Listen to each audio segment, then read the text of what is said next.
Marhaba bikoum, on est aujourd'hui dans la conférence de presse de la préparation de la première édition du projet Hayatat Bladi.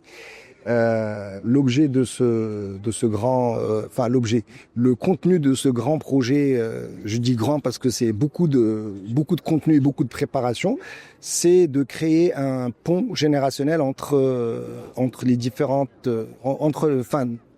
à travers l'Aïta, entre les différentes générations et pour les différentes générations. Faire en sorte que les plus jeunes puissent découvrir qu'est-ce que c'est que l'Aïta, autant sur le volet, on va dire, musical et création artistique, que sur le volet patrimonial et culturel et toutes les composantes de l'Aïta. Comme je le disais tout à l'heure, que nous-mêmes, on a découvert en travaillant sur ce projet, les thématiques, que disent les artistes de l'Aïta, qu'est-ce qu'ils chantent, pourquoi ils chantent, l'histoire de l'Aïta. Si Hassan Njmi nous a fait découvrir tout à l'heure que l'Aïta a 8 siècles, a existé depuis 8 siècles, en tout cas les premières chansons, ou en tout cas les premiers artistes ont chanté depuis 8 siècles. Donc voilà, c'est tout ça qu'on a envie de faire découvrir au public marocain.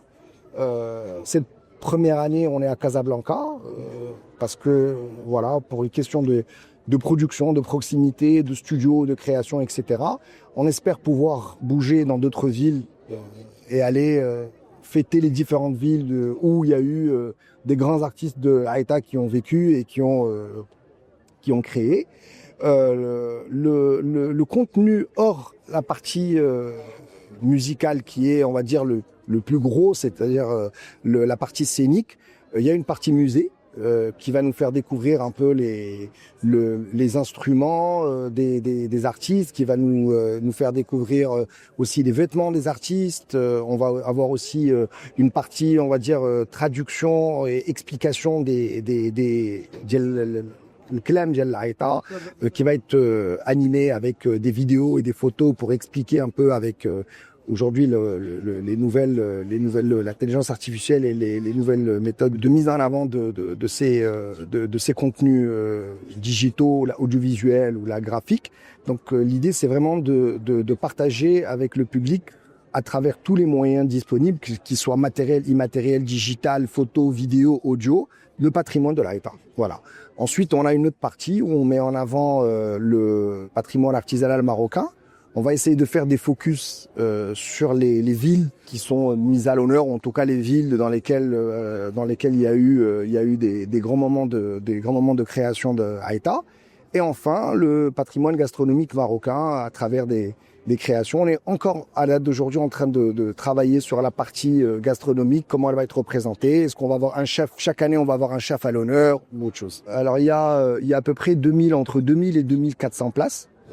On n'a pas encore le format définitif parce qu'en fait on monte une tente qui va abriter la scène. Le format est un format assez particulier, vous allez le découvrir. En fait, à la différence de tout ce qu'on voit dans les autres festivals, la scène est centrale, d'accord, et le public est autour.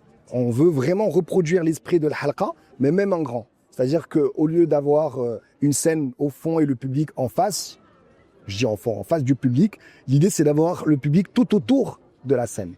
Et en fait, les artistes qui vont performer, ils vont être tout autour ils vont être installés, les musiciens vont être installés tout autour, et les artistes vont être sur une scène qui est surélevée au milieu de l'espace.